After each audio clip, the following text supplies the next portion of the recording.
Bienvenidos a una semana más del Poder de la Enseñanza. Muchas gracias por acompañarme. Mi nombre es Omar. Para mí es un placer estar con ustedes a través de las escrituras, a través de este canal. El objetivo, como saben, no solamente es brindar información, sino poderles brindar algunas alternativas, algunos puntos para que ustedes puedan tenerlo y obviamente puedan enseñar ese conocimiento aprendido, puedan compartir con los demás, puedan edificarse todos, que en la idea que es en venir a Cristo, que ese es el objetivo.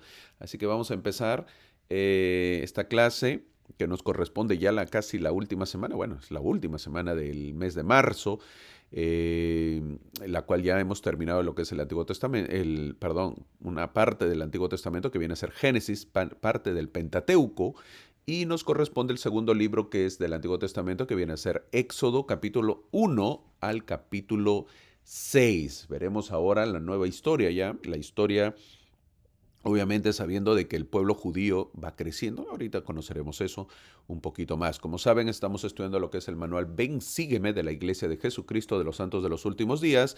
Y estos son clases extras. Una vez más lo explico, son clases extras. ¿Por qué? Porque ya hemos dado esta clase hace 4 años y obviamente en la parte inferior ustedes pueden buscar la dirección, pueden darle clic y se trasladan a lo que es la clase obviamente correspondiente hace 4 años para que tengan una mayor visión porque está un poco más detallado. Estas clases son rápidas, son clases más puntuales para que ustedes tengan una idea para las personas que ya conocen un poquito más de afianzarse y recordar las clases de tal manera que no se puedan olvidar. Así que acompáñame para que puedas disfrutar la clase. Esta semana veremos lo que es Éxodo del 1 al 6 y obviamente el manual lo ha puesto que se llama el título de la clase Me he acordado de mi convenio. El convenio que hace el Señor, en este caso Jehová, hace con su pueblo. Eso es lo que veremos el día de hoy, así que vamos a empezar la clase. No sin antes agradecer a todos los que se suscriben, a todos los que comentan también, a todas las partes que nos siguen de acá de Estados Unidos, la parte de español. Y obviamente todo lo que es en la parte de América Latina, desde México hasta abajo en Sudamérica. Gracias por ello, gracias por sus comentarios, por siempre seguirnos y esperando que les guste. Como saben también, a los que nos están conociendo por primera vez, tengo otras plataformas como son TikTok, Instagram y Facebook. En todas las plataformas somos El Poder de la Enseñanza, así que lo puedes buscar y lo vas a encontrar. Hay comentarios que dicen, hermano, no uso mucho el TikTok y prefiero YouTube. Pues está bien, no hay problema. Si no usas otras plataformas, sigue acá en TikTok, acá en YouTube. Y si usas las otras, pues te van a gustar, te van a agradar. ¿Por qué? Porque son mensajes breves, son versículos breves, son historias breves que cuento tanto en TikTok, en las otras redes. Así que puedes suscribirte. Te va a gustar en lugar de quizás mirar otras cosas, puedes ver y fortalecer tu espíritu. Hay consejos a veces, consejos diarios. Está de verdad que muy agradable. Y es interesante porque en la parte se pueden dejar mensajes, tanto mensajes visibles como mensajes que no se pueden ver en las otras redes y por mensajes de texto que me escriben, que no se ven en las plataformas, obviamente dicen, hey, hey, muchas gracias, me ponen ahí, Señor, gracias por compartir. Y obviamente veo que no son gente de la iglesia. Y eso es lo bonito. ¿Por qué? Porque las otras, como ya lo he mencionado, YouTube trata de gente que conoce la iglesia, gente que conoce el miembros de la iglesia, porque esto está dirigido para miembros de la iglesia. Asimismo, gente que le gusta un poco la doctrina o quiere aprender un poquito, pero las otras redes pues están dirigidas a un público en general. Y eso es bonito, ¿por qué? Porque uno ve sus mensajes, gente que les ha gustado, gente que no tengo ni idea quiénes son, pero que les ha gustado. Y eso es bueno porque el Evangelio es para todos. Ese es el objetivo. Como ya lo he mencionado, el objetivo de las otras redes es poder llegar a un público más diverso, más mixto. Mixto quiere decir pues de diferentes religiones, diferentes edades, diferentes sexos. Gente que de repente no le gusta el Evangelio, ¿verdad? Pero de repente un mensajito por ahí le puede llegar a su corazón. Imagínate que le llegue en la mañana, escucha el mensaje. Llegó y le puso a pensar y luego, de pronto, a las 10 11 de la mañana, o de repente en la noche, llegaron los... ¿Quién es? Los misioneros. Ay, oye, a ver, sí, hoy día en la mañana escucho un mensaje. A ver, ¿qué quieren saber ustedes? y le comparten el Evangelio. ¿Tú te imaginas? Eso a veces es improbable, uno cree, pero no sabe los caminos del Señor para que uno conozca el Evangelio. Entonces, ese es el objetivo. El objetivo es para que las otras redes puedan llegar a más personas, sensibilizar los corazones, que los corazones estén más dispuestos a poder creer en Cristo, acercarse a Cristo. Ese es el objetivo. Así que espero que me ayudes, compartas. Si no te gusta, no hay problema y puedes seguir las clases. ¿Ok? Vamos a empezar la clase. Te comento lo siguiente, porque ya terminamos en lo que es Génesis. Israel ya ha crecido grandemente en Egipto. Llegó toda la gente de Jacob, sus hijos, 12 hijos, ya están todos, obviamente, pero obviamente pasa el tiempo y se empiezan a reproducir. Pero también asimismo, como pasa el tiempo, hay un nuevo faraón, el profeta, en este caso José, que era el segundo, ya no está, ha fallecido, hay un nuevo faraón, empezó a oprimirlo con dureza al pueblo y para ello veremos varios puntos en esta clase. El primer punto, como sabes, si es la primera vez que me sigues, yo doy puntos y al final se junta la clase y ves una imagen completa de todo ello. Así que te invito para que lo sigas. El primer punto para ver en estos capítulos daremos el nombre de el pueblo oprimido. De eso trata el comienzo. Aquí está la esclavitud de Israel. Puedes desarrollar puedes ver cómo el pueblo fue tratado con dureza y cómo su vida fue amargada con servidumbre. También es muy poderoso notar que cuanto más los oprimían los egipcios a los israelitas, más se multiplicaban, lo cual pues muestra que la opresión no podía destruir el plan de Dios. Obviamente hay que entender que el pueblo judío o el pueblo de Israel es un pueblo que es obviamente visitante en Egipto. Ellos llegaron, no son de ahí. A pesar, y esto que quede bien claro, es interesante, uno dice ellos no son de ahí. En realidad, para nuestra época, sí son de ahí. Ellos tienen derechos. ¿Por qué? Porque ya la mayoría han nacido en Egipto, ¿verdad? Son judíos por la religión, pero ellos han nacido ahí. Pero, sin embargo, por en esa época sus costumbres, a pesar que nacieran ahí o a pesar que nacían en Egipto y obviamente se hubieran considerado egipcios, ellos obviamente se diferenciaban. Y los egipcios también, pues no es que les rogaban que sean, sino también se diferenciaban. Es decir, marcaban diferencia. Vivían los mismos egipcios judíos, vivían en Egipto, pero ellos mantenían obviamente creyendo, pues no somos israelitas y por lo tanto no somos de aquí, a pesar que eran de ahí, ¿verdad? Es así. En esta época ya no somos así. Muchos emigramos, los hijos nacen en otro sitio y ya se consideran del país. Y punto, ya qué religión y todo lo demás. Esos son nuevos cambios, los tiempos cambian, pero en ese tiempo no. Ahora, los versículos para analizar este primer punto son Éxodo capítulo 1, versículo del 12 al 14. Esos versículos son los centrales de los cuales habla del primer punto que viene a ser el pueblo oprimido. Ahí es donde se ve en estos dos versículos, el 12, el 13, el 14, tres versículos, donde se ve que el pueblo está oprimido, pues, ¿no? El punto central. Vemos cómo el pueblo de Israel sufre la opresión de los egipcios. Este pasaje estos versículos muestran una verdad espiritual muy poderosa. Cuando el mundo intenta aplastar lo que Dios está levantando, muchas veces termina provocando aún más crecimiento. Cuidado con ello, ¿ah?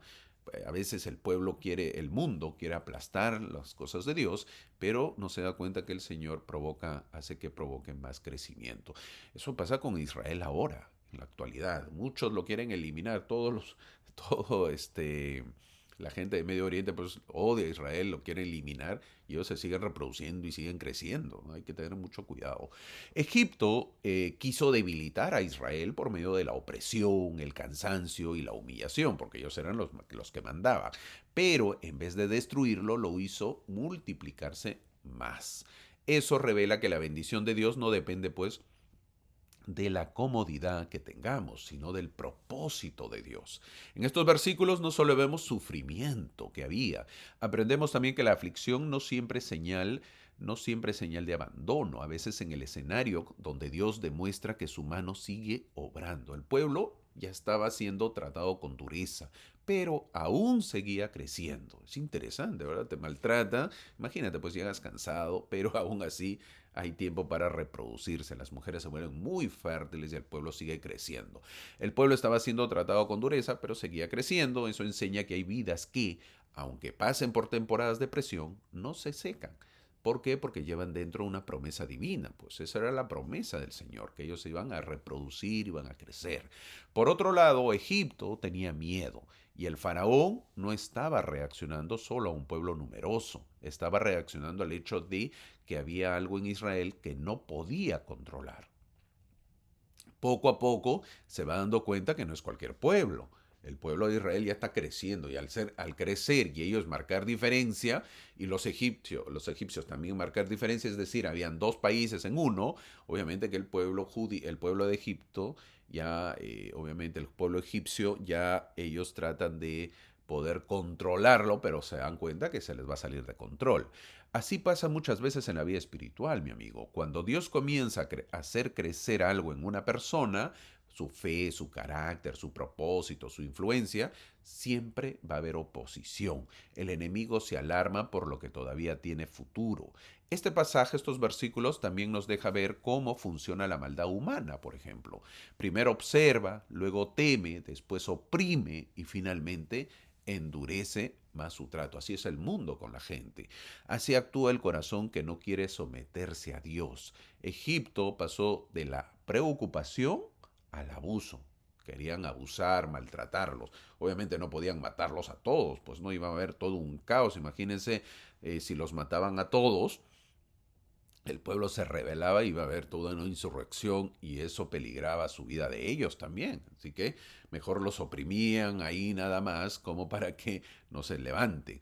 Ahora, muchas veces eso convierte este texto en una imagen pues muy real de lo que hace el pecado, el orgullo o la injusticia. Quieren convertir la vida en una carga amarga. No les basta con dominar, sino quieren desgastar el alma. Eso es lo que quería el pueblo egipcio con los judíos. Querían desgastar su alma, que su alma esté vacía, que su alma esté cansada, que su alma esté abandonada prácticamente. Prácticamente que se conviertan en robots, seres robots que llegan, te levantas, comes, te vas a trabajar, regresas a dormir y bye.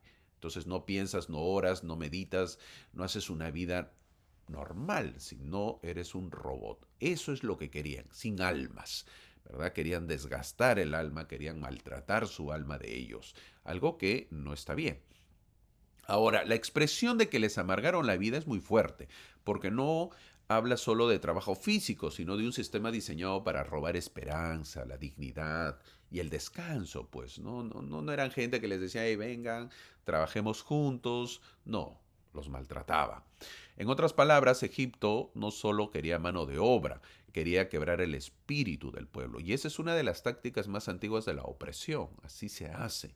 Hacer que la persona sobreviva, pero sin fuerza interior. Y obviamente te quedas pues muerto, ¿verdad? Todo el día trabajando, llegas a la casa, ¿qué? Hola, mi comida, plum, chao. Comí durmiendo, es más, ni terminé de comer por el cansancio y a dormir. Y al día siguiente lo mismo. Eso ya no es vida. Hacer que la persona sobreviva pues sin una fuerza interior. Sin embargo, aún en ese contexto, Israel no desaparece. Eso significa que cuando Dios ha decidido sostener a alguien, ni la dureza del ambiente puede cancelar lo que Él prometió. Hay otra enseñanza muy hermosa aquí, que vemos que Dios estaba permitiendo el crecimiento del pueblo en medio del dolor, porque estaba preparando una historia de liberación. Entonces, para preparar su historia de liberación, obviamente Dios está permitiendo todavía que el pueblo egipcio trate con dureza a su pueblo querido, que es el pueblo judío. Antes del éxodo hubo esclavitud. Antes del clamor de libertad hubo amargura. Antes de ver la mano poderosa de Dios abriendo caminos, hubo un tiempo donde parecía que el mal tenía ventaja y lo estamos viendo. Eso nos recuerda que muchas veces no entendemos el proceso mientras lo vivimos, pero Dios ya está escribiendo la redención, el perdón en medio del sufrimiento. A veces nosotros pasamos problemas donde uno podría pensar, si Dios está conmigo, ¿por qué? ¿Por qué esto se ha puesto tan duro? ¿Por qué tengo una vida tan dura? Si Dios está conmigo, si yo voy a la iglesia, soy un fiel miembro. Van a venir esas preguntas. ¿Por qué tengo estas dificultades? ¿Por qué tengo estos problemas? Y Éxodo, en estos versículos del 12 al 14, responde con fuerza: que se ponga más duro no significa que Dios se haya ido. A veces significa que algo está creciendo y ese crecimiento está incomodando al enemigo. En resumen, estos versículos enseñan que la opresión no puede detener el propósito de Dios. La presión que ellos sentían revela que hay algo valioso que el enemigo quisiera destruir, pero Dios puede hacer crecer vida aún en ambientes de esclavitud. Muchas veces vamos a pasar problemas, pero hay que tener un poco de paciencia porque el Señor está trabajando. El tiempo del Señor hay que conocerlo, obviamente, y hay que tener paciencia. Vamos al segundo punto, donde veremos que un plan preparado y también a Moisés protegido. Dos puntos veremos aquí en uno, que es el segundo punto, un plan preparado, hay un plan preparado para ello, por lo que está sucediendo, y también veremos cómo Moisés, que es el nuevo libertador, es protegido. Y los versículos primero son, para el plan preparado, son los versículos del 15 al 21, pero el punto central, el versículo central, es el versículo 17. En estos versículos vemos, en este versículo, sobre todo en el central, vemos que la maldad parece tener el control. Pero Dios ya está preparando la respuesta, así que no lo deja de lado. Sin embargo, el pueblo cree que Dios se ha ido, lo ha abandonado. En Éxodo capítulo 1, versículo 17 que se ha marcado, vemos a un faraón endurecido, un sistema cruel, una orden injusta, una época donde la vida parecía pues no valer nada. Eso es cuando hay un faraón, cuando hay un rey, cuando hay un solo gobernante y cree que es el dueño de todo. Pero en medio de ese escenario oscuro aparecen las mujeres sencillas, las parteras, que nos enseñan una verdad poderosa, que ellos tenían el temor de Dios puede ser más fuerte que el temor al hombre. Imagínate, ¿eh? La mujer teme más a Dios que al hombre, que al faraón. Gran enseñanza. Ellas no tenían ejército, no tenían poder político, no tenían influencia pública, pero tenían conciencia, tenían fe, reverencia por Dios. Y a veces olvidamos eso, no siempre cambia la historia el que más manda, sino el que decide obedecer a Dios cuando hacerlo cuesta, pues. Estas mujeres resistieron la maldad no con violencia, sino con valentía moral. Entonces aprendemos que la fidelidad silenciosa también es una forma de heroísmo. Muchas veces, y eso lo vemos en todo lado, que hay hermanas, mujeres, aprendemos que son fieles y en silencio, calladitas. Y eso es una forma de heroísmo. Esa mujer quizás que ha quedado madre soltera, trabajando solita, buscando su trabajo, viendo qué hacer por salir adelante. Eso no es una heroína, es una heroína.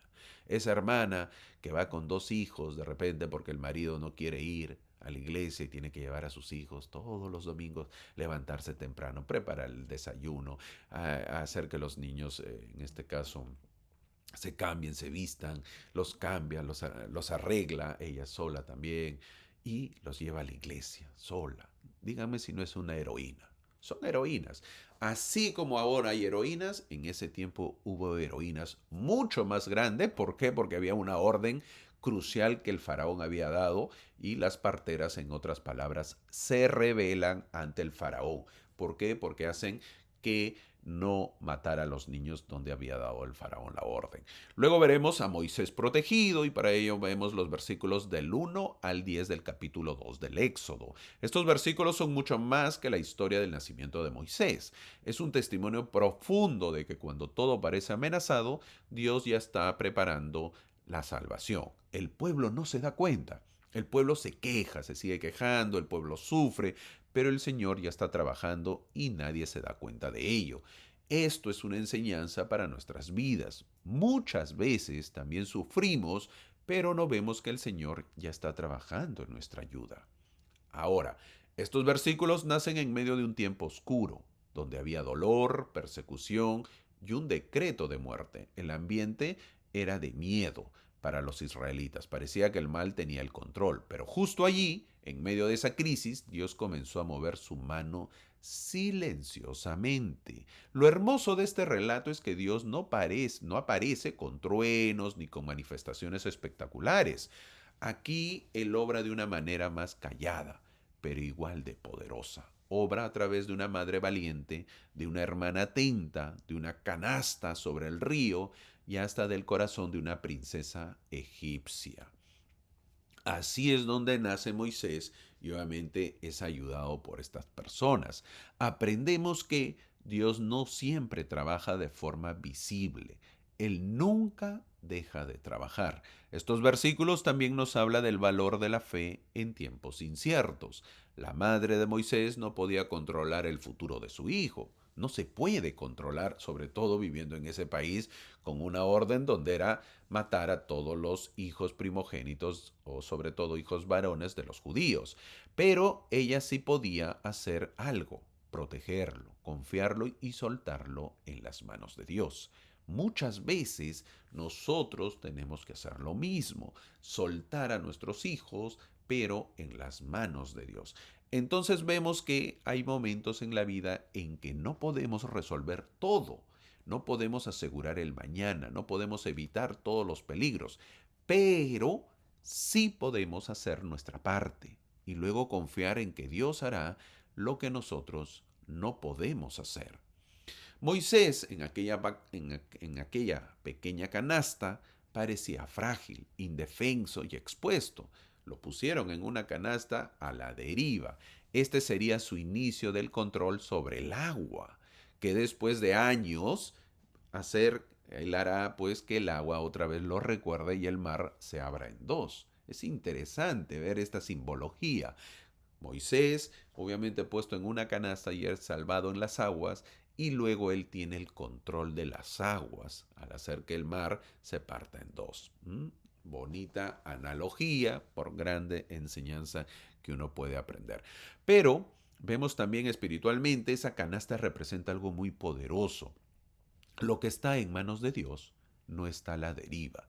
Aunque parezca estar flotando en medio del caos, desde afuera parecía un bebé abandonado en un río peligroso, pero desde el cielo era un libertador siendo guiado exactamente a ese lugar donde debía llegar.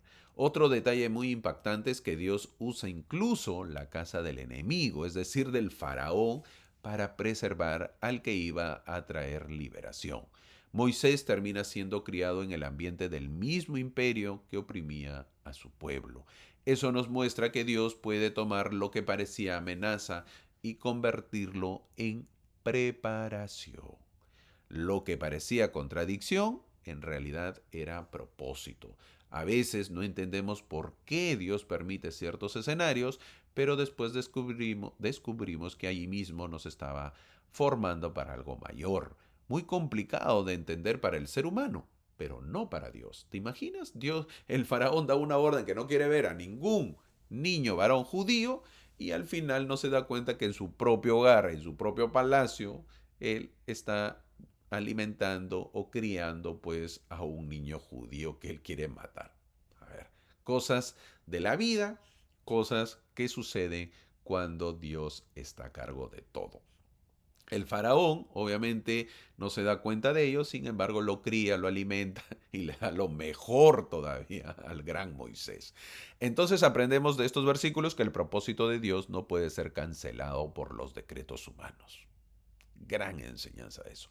El faraón había dado una orden de muerte, pero el cielo ya había determinado pues un plan de vida, es decir, Dios puede muchísimo más. Y esa es una verdad poderosa. Cuando Dios ha decidido levantar algo, nadie puede destruirlo antes de tiempo. Cuando Dios tiene propósito con una vida, Él abre caminos donde no los hay. Toca corazones inesperados y hace que hasta las circunstancias más imposibles se hagan realidad.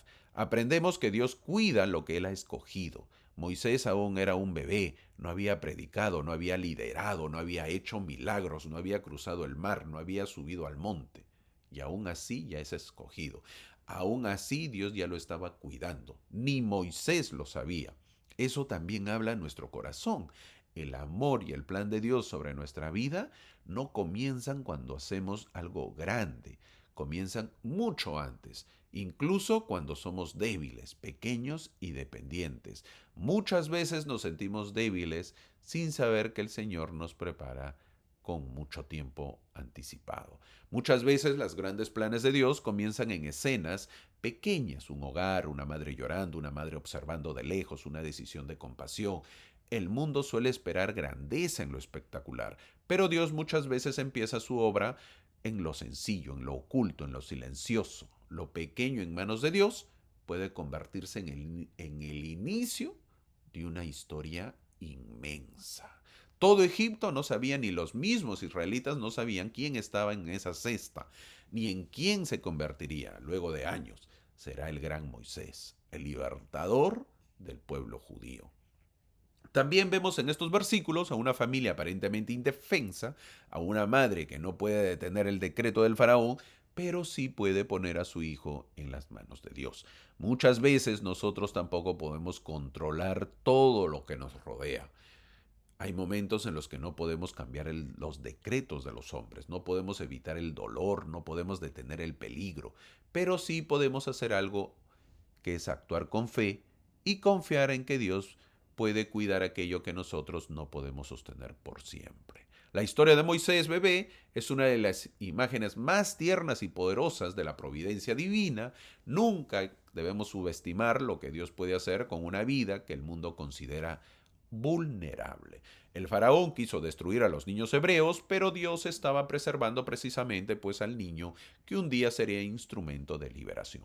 Es como si el pasaje nos dijera, mientras el enemigo planea destrucción, Dios ya está escribiendo redención. También es hermoso ver que Dios obra por medio de personas, una madre valiente, una hermana atenta, una hija de faraón movida con pasión, cada una cumple un papel. Esto nos recuerda que los milagros de Dios muchas veces no llegan de manera espectacular, mi amigo, sino a través de actos humanos guiados por la mano de Dios. Vemos cómo Dios va moviendo corazones, va comiendo sus fichas, sus personas, los corazones de las personas. Va acomodando tiempos, abriendo caminos donde no lo vemos. Estos versículos hablan de tres verdades poderosas para terminar este punto. Primero, que la vida es sagrada para Dios. No puede permitir que todos los niños mueran, aun cuando el mundo la desprecie. Segundo, que la fe verdadera se demuestra en decisiones valientes, aunque parezcan pequeñas. Tercero, que Dios no abandona a su pueblo en los tiempos oscuros. Él ya está preparando liberación, aun cuando todavía nadie la puede ver. No olvidemos que Dios sigue obrando en lo oculto. Él está en la decisión correcta que tomas, aunque nadie te aplauda. Está en la lágrima de una madre que ora, por ejemplo. Está en el corazón compasivo que se mueve a ayudar. Está en esa pequeña canasta sobre el río, cuidando aquello que parece frágil, pero que tiene un propósito eterno. Gran enseñanza de estos versículos, donde nos demuestran pues que tenemos que tener fe. Pasamos al tercer punto que llamaremos Dios ve y oye. Nos basamos en los versículos del Éxodo capítulo 2, versículo 23 al 25. Este tercer punto se llama Dios ve y oye. En estos versículos se ve un momento profundamente humano y a la vez profundamente divino. Israel estaba sufriendo, no era un sufrimiento momentáneo, no era de una horita, un día, no, era largo ya el sufrimiento, era pesado, era desgastante. Habían pasado años bajo aflicción, cargas duras, ellos estaban bajo una opresión que parecía no terminar, o sea, ¿cuándo acaba esto? Y en medio de ese dolor, el pueblo hizo algo que muchas veces nosotros también hacemos cuando ya no tenemos fuerzas. ¿Qué? El pueblo clamó. Lo hermoso de estos versículos es que no empieza con una gran victoria visible, sino con un gemido. Así dice el versículo 23. No empieza con la liberación, sino con el dolor. Dios no solo está presente en los milagros, mi amigo, también está atento en los momentos donde apenas nos quedan lágrimas y suspiros. Los versículos 24 y 25 son profundos. Dice, Dios oyó, Dios se acordó, Dios miró y Dios reconoció a su pueblo. Eso no significa que antes lo había olvidado, sino que llegó el momento en que su intervención comenzaría pues a manifestarse de manera clara. Ya llegó el momento. Es como si el versículo quisiera decirnos, aunque el cielo parezca en silencio, Dios no está indiferente. Dios siempre escucha el clamor que sale de un corazón quebrantado. El dolor del pueblo no pasó desapercibido delante de Dios. A veces el ser humano, mi amigo, puede ignorar nuestro sufrimiento. A veces otros no entienden nuestra carga o quizá minimizan nuestras luchas. Pero acá recalca que Dios sí ve, Dios sí oye y Dios sí conoce. Hay una diferencia enorme entre sufrir solo y sufrir siendo visto por Dios. Israel, el pueblo de Israel todavía seguía en Egipto, pero ya no estaba abandonado. Dios actúa no porque su pueblo sea perfecto, sino porque Él es fiel a lo que ha prometido. No olvidemos que cuando el hombre se debilita, Dios sigue siendo Dios. Cuando el tiempo pasa y parece que nada cambia, Dios sigue sosteniendo sus propósitos. En otras palabras, estos versículos nos recuerdan que el cielo tiene memoria. Nunca lo olvida. Dios no olvida sus promesas, no olvida a sus hijos, no olvida las oraciones hechas con fe, no olvida las lágrimas derramadas en secreto. Quizá la respuesta no llega en el tiempo que nosotros quisiéramos, pero eso no significa que Dios se haya alejado. Muchas veces, mientras nosotros pensamos que nada está ocurriendo, Dios ya está preparando la liberación. Debemos saber que la respuesta de Dios muchas veces empieza a darse antes de que nosotros lo veamos. Antes del milagro visible ya hay una obra invisible. Antes de que se abra el mar, Dios ya está obrando. Antes de que cambie la circunstancia, Dios ya miró tu aflicción. Solo tengamos paciencia. Esta historia es de estos versículos bonitos es la de muchos de nosotros, donde ahora hay temporadas pues donde uno siente que vive en su propio Egipto. Cargas emocionales, problemas familiares, luchas internas, miedo, cansancio, tristeza, injusticia o incertidumbre. Y en medio de eso uno puede preguntarse, ¿Dios me ve? ¿Está viendo mis problemas? ¿Dios sabe lo que estoy pasando? Y la respuesta, mi amigo, mi hermano, mi hermana, es sí te ve. Dios ve. Sí. Dios oye. Sí. Dios conoce. Te conoce. La gran esperanza es esta. Cuando el pueblo solo podía gemir, Dios ya estaba listo para actuar. El gemido del hombre se encontró con la compasión de Dios. Y eso sigue siendo verdad hoy. Tal vez no siempre tenemos palabras elegantes para orar. Tal vez a veces nuestra oración es solo cansancio, silencio, lágrimas o quizás un Señor ayúdame. Pero Dios nunca es indiferente al sufrimiento de sus hijos. Él escucha el clamor, recuerda sus promesas, mira con compasión y actúa en su tiempo perfecto. Entramos al punto número 4, la cual llamaremos la zarza ardiente. Estoy hablando algo rápido porque se supone en primer lugar que ya has leído estos capítulos.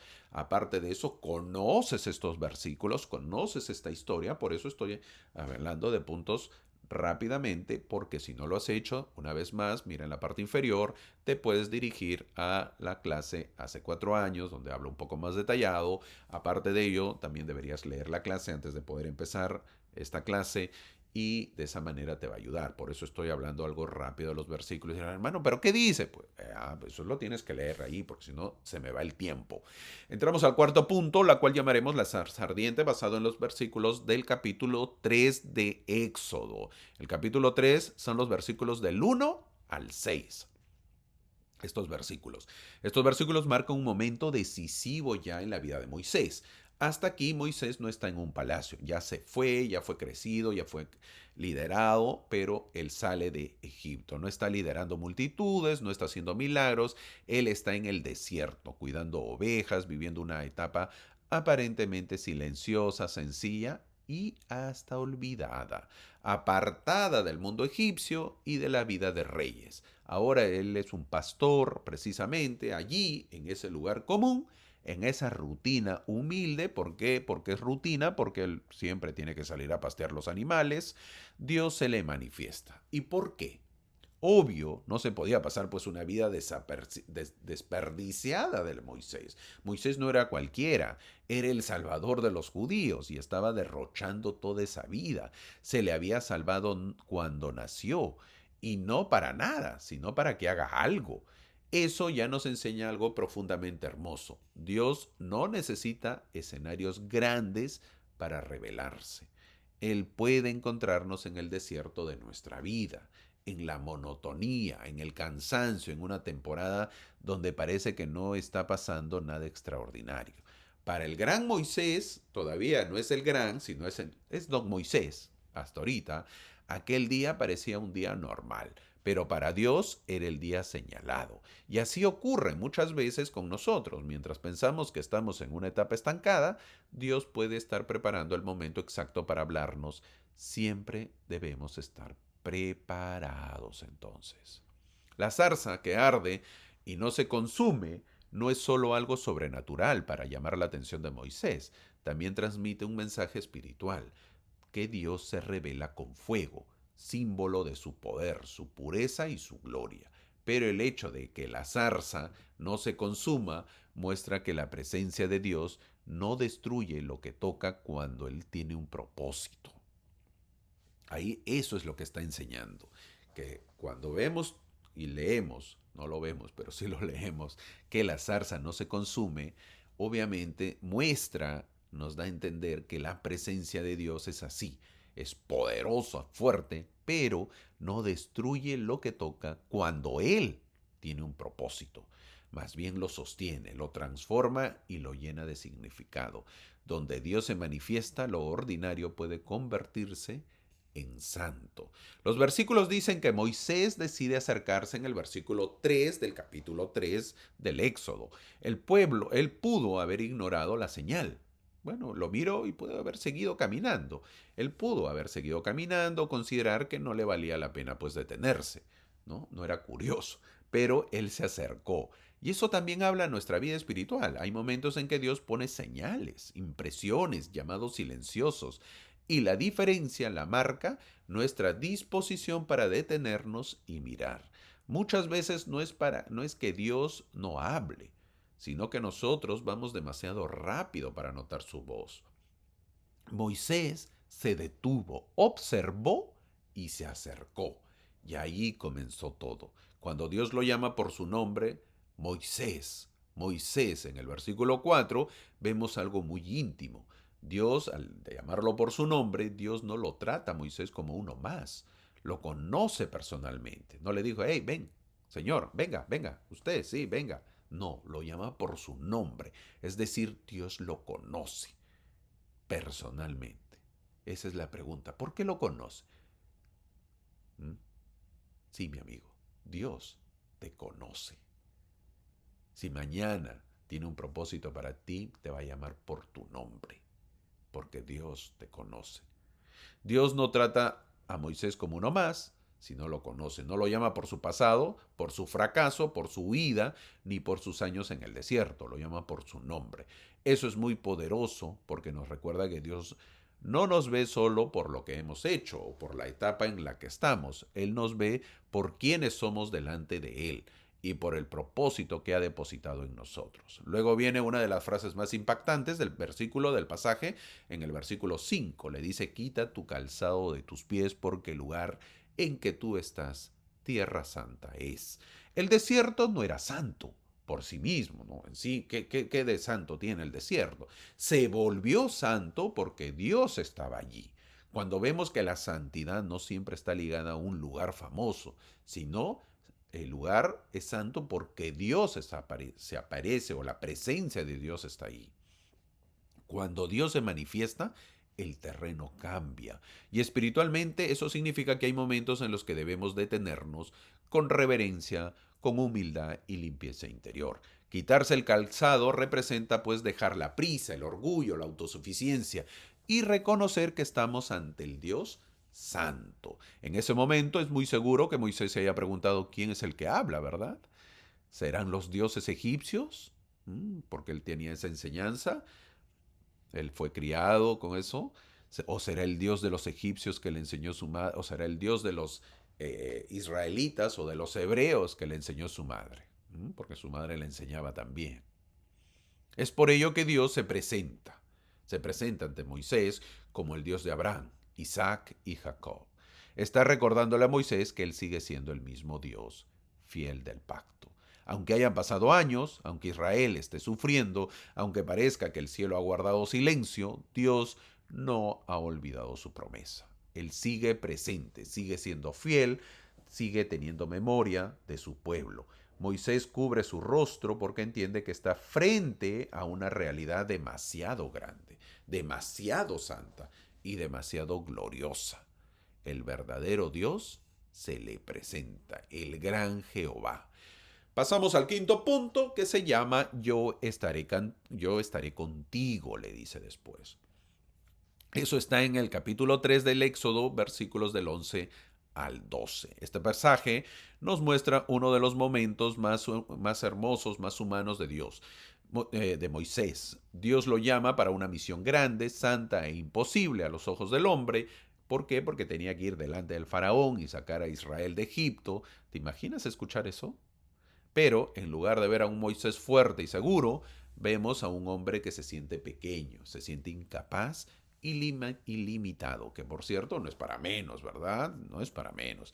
Y ahí está precisamente la belleza del versículo. Dios no siempre llama a los que se sienten listos, muchas veces llama a los que saben que no lo están. Moisés no está discutiendo con Dios por rebeldía, sino desde su fragilidad. En su corazón hay preguntas que también nosotros hemos tenido. Sí, igual que Moisés. ¿Quién soy yo para hacer esto? No tengo la capacidad, no sé hablar, no soy suficiente. Esa es la queja que daba Moisés.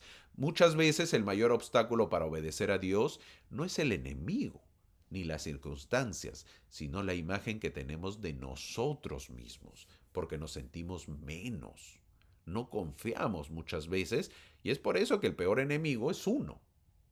Lo más impactante es que Dios no responde exaltando la capacidad de Moisés. Dios no le dice, sí puedes porque eres talentoso, ni sí puedes porque tienes experiencia. Tampoco le dice, sí puedes porque en el fondo eres más fuerte de lo que crees. No le dices, tú has vivido como faraón y sabes. No le dices, tú hablas egipcio. Eso no le dice Dios a Moisés. No, la respuesta divina gira en torno a una sola verdad. Yo estaré contigo, dice el versículo 12. Por eso tomamos el título de este punto. Yo estaré contigo, dice el versículo 12. Esa es la clave del versículo. El centro no es Moisés, el centro es la presencia de Dios. Y eso cambia todo, porque cuando el llamado de Dios depende de nuestra elocuencia, de nuestro carisma o de nuestra fuerza, entonces siempre viviremos con miedo. Pero cuando entendemos que el llamado de Dios descansa en su presencia, entonces ya no caminamos confiando en lo que somos, sino en quién va con nosotros. En los versículos, en el capítulo 4, vemos la otra parte, en los versículos del 10 al 12, donde vemos que Moisés vuelve a poner sobre la mesa su limitación personal, su manera de hablar. Se siente torpe, lento, insuficiente, que dicho sea de paso, ya no es un jovencito. Moisés ya tiene en promedio 80 años, ya es una persona mayor, ya es una persona con mucha experiencia y obviamente también mucha edad que la cual le puede servir en puntos negativos. Sin embargo, ya debería hasta esas alturas de la vida el no sentirse torpe, sino al contrario ya haber obviamente ganado o haber tenido la suficiente experiencia de poder manejar todas sus debilidades. Pero Dios le recuerda algo poderoso. El Creador conoce perfectamente la debilidad de sus hijos. Dios no descubre nuestras limitaciones cuando nos llama. Es decir, no dice, verdad, verdad que tú no sabes hablar, Moisés. Mira que yo no sabía, fíjate. ¿Mm? ¿En serio que no sabes hablar? Uy, lo siento, me equivoqué. Por cierto, me equivoqué en llamarte. Uy, lo siento por eso. No, Eso no dice Dios. Él los conoce, Él sabe quién es. Dios ya las conocía antes del llamado. Nada de lo que Moisés dice toma a Dios por sorpresa. Y eso también es consolador para nosotros. Dios no se equivoca al escogernos, aún sabiendo nuestras debilidades. Este versículo o este pasaje nos enseña que Dios no solo llama, sino que también capacita. El que hizo la boca del hombre también puede poner palabras pues en ella. El que formó al ser humano también puede sostenerlo en la misión. Es como si Dios le estuviera diciendo a Moisés, la limitación que tanto te preocupa no está fuera de mi alcance. Qué verdad tan poderosa. Aquello que tú ves como impedimento, Dios lo ve como escenario para manifestar su gloria. Así que tranquilo, Moisés, que te conozco mucho más de lo que crees. Yo te salvé de las aguas, le dicen otras palabras. Así que Moisés, relájate, tranquilo. Y eso nos dice a nosotros también. Muchas veces queremos servir a Dios, pero primero queremos sentirnos completamente preparados. Queremos obedecer cuando ya no tengamos miedo, hablar cuando ya no dudemos, avanzar cuando ya no sintamos debilidad. Pero este versículo nos enseña que la obediencia no nace de sentirnos suficientes, nace de creer que Dios es suficiente. Si creemos que Dios es suficiente, basta para obedecer. Moisés está mirando su incapacidad y Dios está mirando su propósito. Moisés está pensando en su debilidad y Dios está declarando su compañía. Moisés se enfoca en su boca, que es el problema, y Dios se enfoca en su poder, que es la solución. Y así sigue siendo hoy. Hay personas que no avanzan porque se siguen preguntando, ¿quién soy yo? Y tal vez la pregunta correcta no es quién soy yo, sino quién es Dios que me está llamando. Eso es lo que debemos decir. Porque cuando Dios llama, no deposita la carga en el hombre solo, deposita también su ayuda, su presencia y su respaldo. Pasamos al sexto punto, la cual llamaremos Moisés y el faraón. Y esto está en los principales versículos en el capítulo 5 de del Éxodo, los versículos del 1 al 9. En estos versículos vemos como uno de los momentos más intensos al inicio de la liberación de Israel. Hasta este punto Dios ya había llamado a Moisés, ya le había prometido que estaría con él, ya le había dado una misión clara, ir ante el faraón y pedir la libertad de su pueblo, pero cuando Moisés y Aarón, su hermano mayor, obedecen, no encuentran una puerta abierta, sino una resistencia más dura de lo esperado. Y ahí podemos ver que obedecer a Dios no siempre produce alivio inmediato. A veces primero expone la dureza del mundo, del pecado y de los corazones orgullosos. Así que tenemos que tener cuidado en eso. Es verdad que Dios nos da el llamamiento, es verdad que Dios está con nosotros, pero muchas veces el ser humano cree que las soluciones se van a dar en un chis. Y eso no es así. Acá vemos que el faraón representa mucho más que un rey terco. Representa el corazón humano que no reconoce a Dios, que se cree pues autosuficiente, que se resiste a ceder el control y que desprecia lo sagrado, todo lo sagrado cuando amenaza su poder. La pregunta de Faraón en el versículo 2 no es solo política, es una pregunta espiritual. Él está diciendo, no reconozco la autoridad de Dios sobre mí. Gran error, mi amigo Faraón.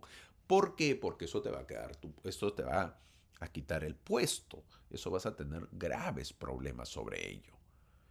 No reconocer la autoridad de Dios sobre mí. ¿Eso qué quería decir? Que el faraón se creía un Dios. Y eso es un problema también en nuestros tiempos. Vivir como si Dios no tuviera derecho a dirigir nuestra vida.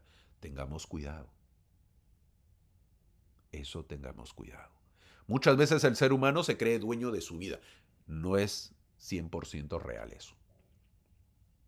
¿Por qué? Porque nuestra vida depende de Dios. Dirige Dios nuestras vidas. Entonces, Dios empieza a obrar para liberar y el enemigo no se queda pasivo. Faraón no solo niega la petición, sino aumenta la carga del pueblo.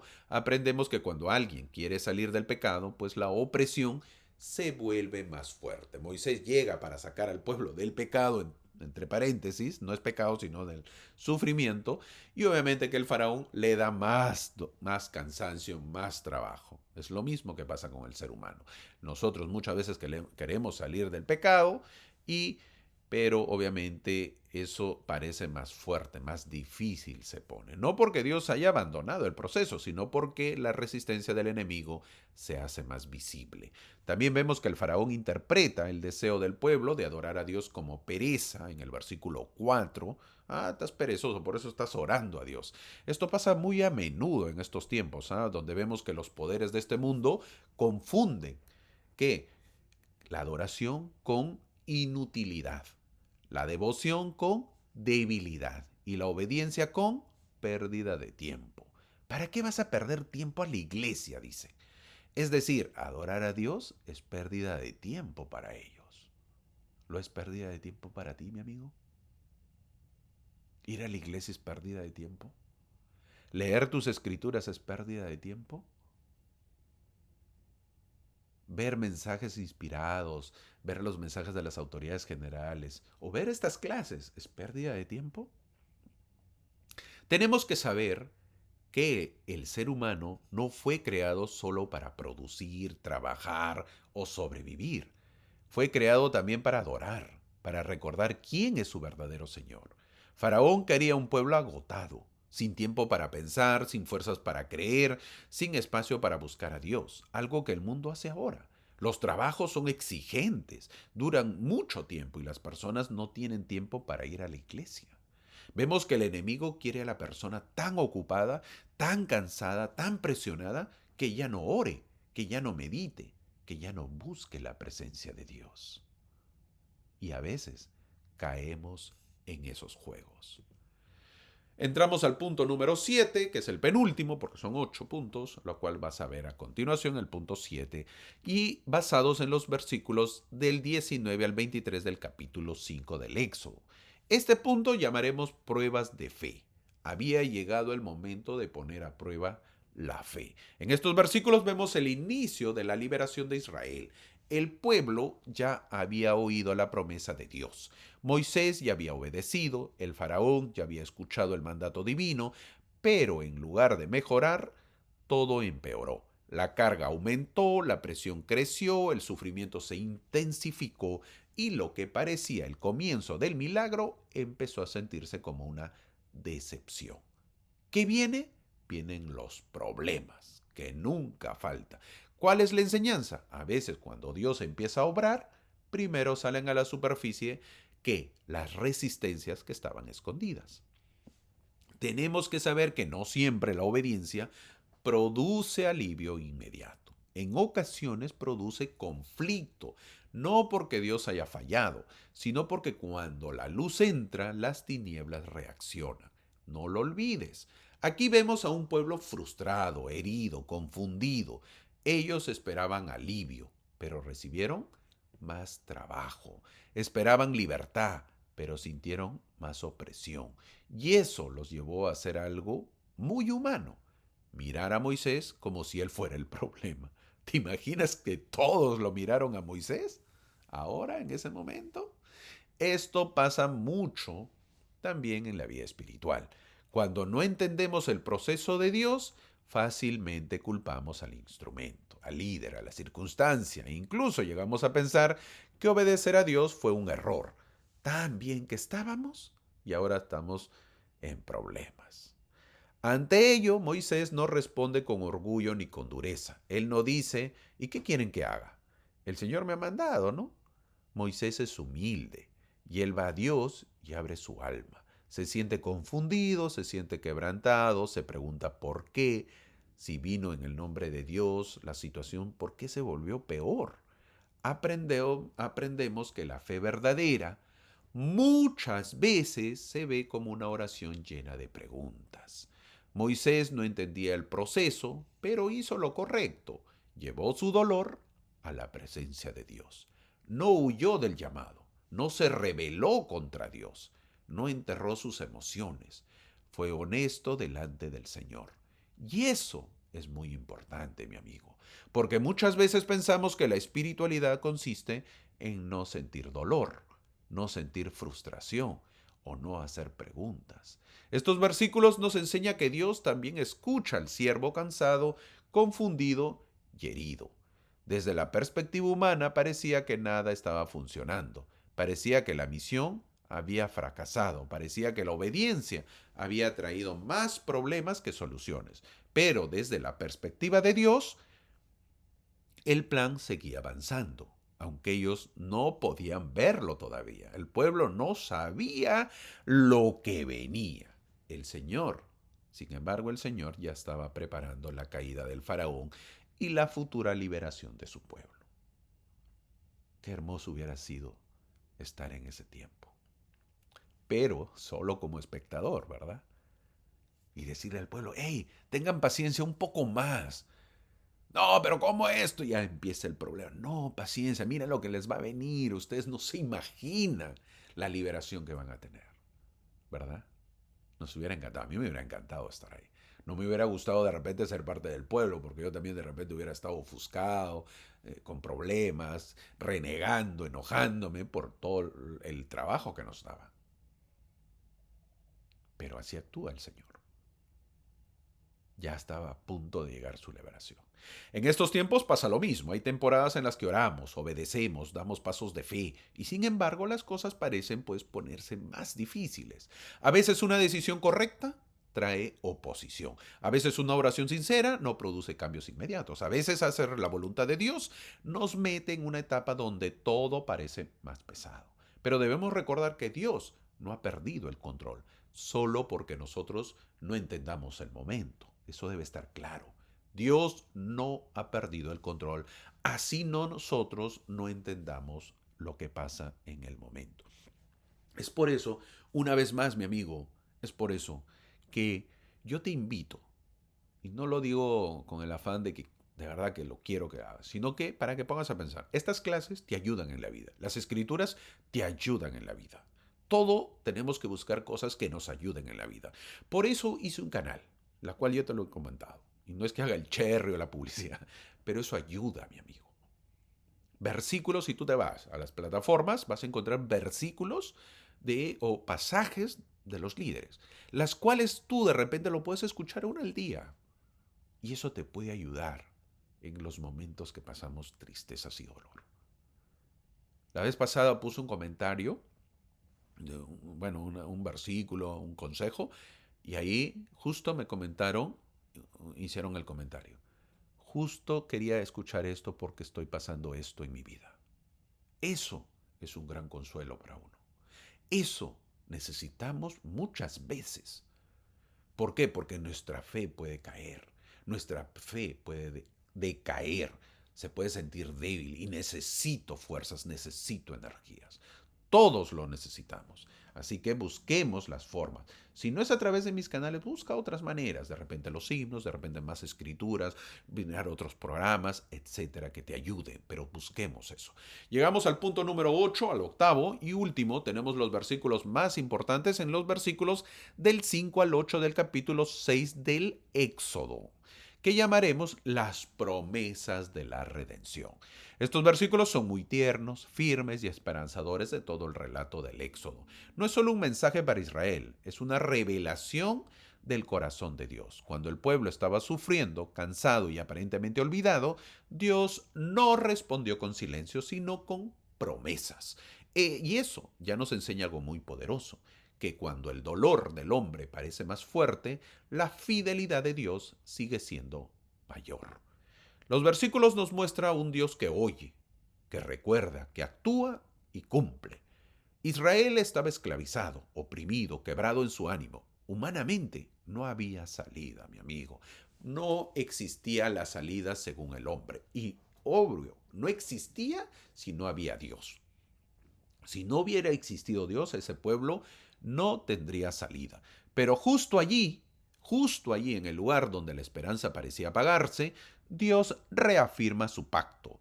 Esto es muy hermoso y bello, porque nos enseña que Dios no trabaja solo cuando todo va bien. Muchas veces Él comienza a manifestar más claramente su poder cuando la situación ya superó la capacidad humana. Hay una frase central en estos versículos, y es la repetición del yo lo haré de Dios.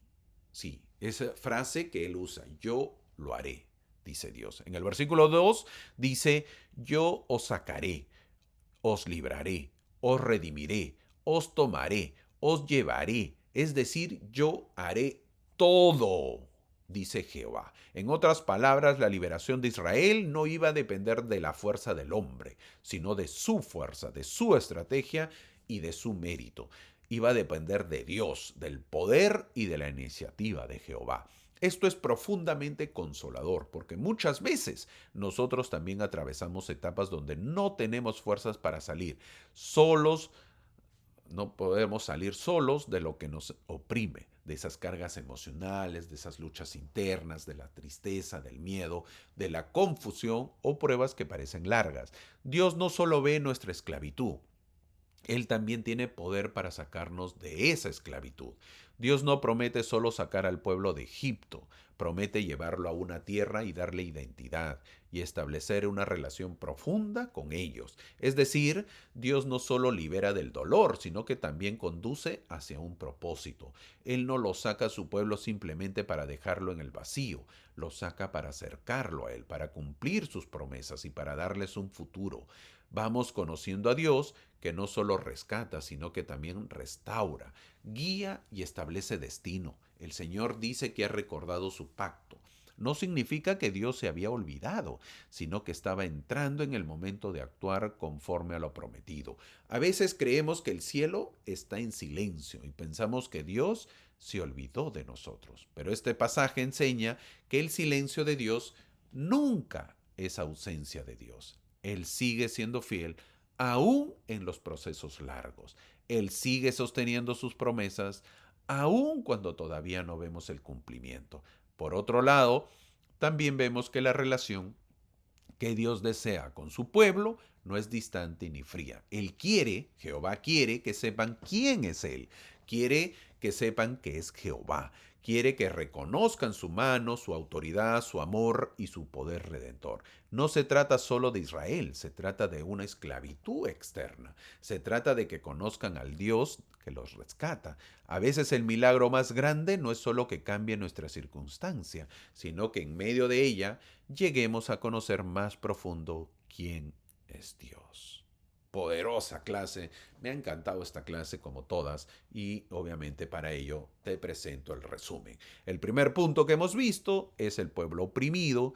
Los primeros versículos de esta clase se habla de la esclavitud, la aflicción y la presión que vivía Israel, pero lo poderoso es que la opresión no pudo destruir el plan de Dios. Vemos que hay temporadas donde el alma se siente oprimida, cansada o limitada, pero ni aun así el propósito de Dios se cancela. Lo que Egipto quiso usar para destruir a Israel, Dios lo convirtió en el escenario donde Israel se multiplicó. Cuando Dios ha puesto una promesa sobre tu vida, ni la dureza del proceso, mi amigo, puede apagar el destino que Él ya decidió para ti. En el punto número 2 es Moisés protegido y también vimos un plan preparado.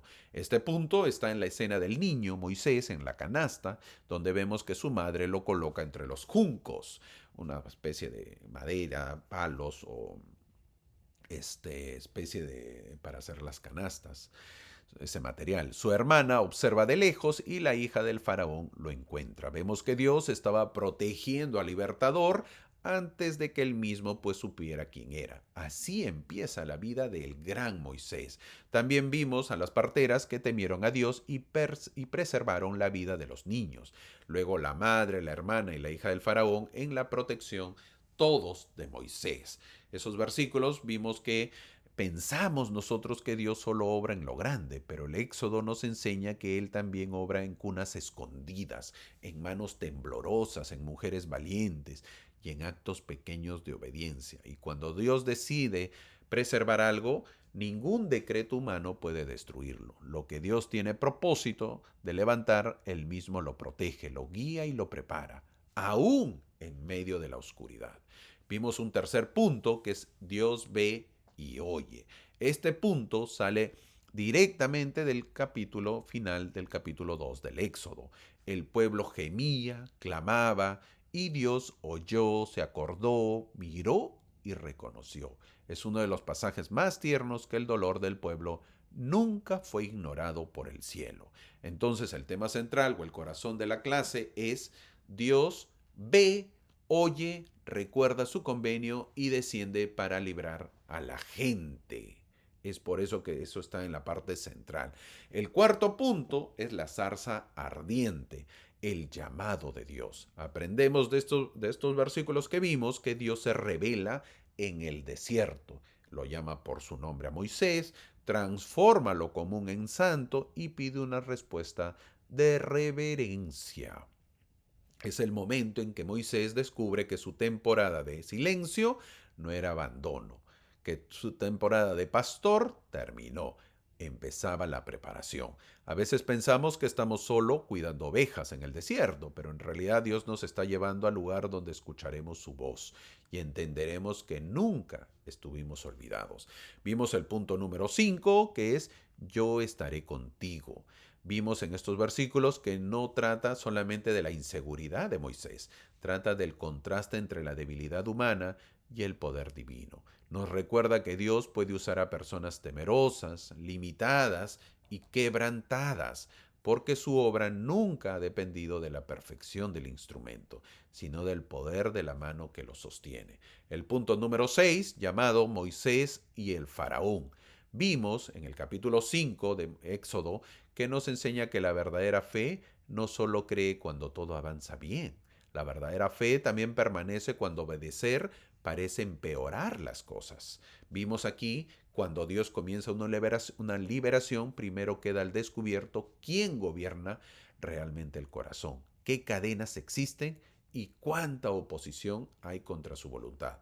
Pero esa oposición no significa derrota, significa que el conflicto entre la esclavitud y la libertad ya comenzó. Igual sucede en este tiempo. Entonces aprendemos que no debemos medir la fidelidad de Dios por la facilidad del camino.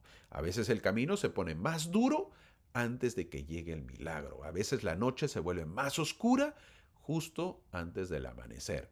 Debemos saber que si Dios habló, si Dios envió, si Dios prometió, entonces la resistencia del faraón no será el final de la historia. Cuando Dios empieza a sacarte de Egipto, las cadenas pueden apretar más por un momento, pero eso no significa que Dios llegó tarde, significa que tu liberación ya está en marcha. Debemos seguir con fe. El punto número 7, la cual vimos que era conocido por pruebas de fe. Vemos que la fe probada entre lágrimas porque el pueblo sufre. Es el momento en que la promesa todavía no se ve, pero la presión sí se ve y se siente. Es el momento en que el corazón humano dice, Señor, no entiendo, pero aún así sigue mirando hacia Él. Acá se aprende que la liberación de Dios no comienza cuando nosotros vemos resultados, sino cuando Dios decide actuar, aunque todavía todo parezca oscuro. En resumen, nos enseña que el camino de Dios no siempre empieza con comodidad, muchas veces empieza con una crisis. Nos enseña que el sufrimiento no cancela la promesa. Aprendemos que las preguntas también pueden formar parte de la fe y nos enseña que cuando todo parece empeorar, Dios puede estar más cerca de lo que imaginamos, preparando una liberación mucho mayor de la que podemos ver. Porque cuando Dios está obrando, el dolor del proceso nunca será más grande que la gloria del propósito. Y el octavo punto, para terminar, las promesas de la redención.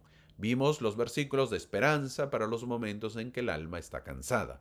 Nos recuerda que Dios escucha el clamor, que sus promesas siguen en pie, que su poder es mayor que cualquier opresión y que su plan pues no termina en sacarnos del sufrimiento, sino en llevarnos a una vida con propósito, con promesa y cercanía con Él.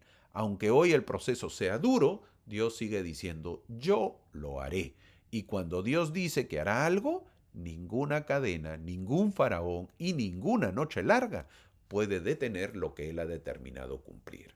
Entonces, cuando todo parece detenido, Dios ya está obrando, está trabajando. Y cuando el hombre ya no puede más, la promesa de Dios todavía sigue de pie. Espero que te haya gustado esta clase. El resumen de la clase es Dios ve, oye, recuerda su convenio y luego desciende para librar a la gente. para liberar a la gente, para libertar a la gente. El tiempo del Señor no es nuestro tiempo. Tengamos paciencia porque el Señor muchas veces ya está trabajando, así no lo veamos. Gracias por acompañarme. Espero que te haya gustado esta clase, muy hermosa, muy bonita. A mí me la encantó y espero que compartas también los mismos sentimientos. Te espero la próxima semana. No dejes de compartir o dar tus comentarios. Gracias por ello.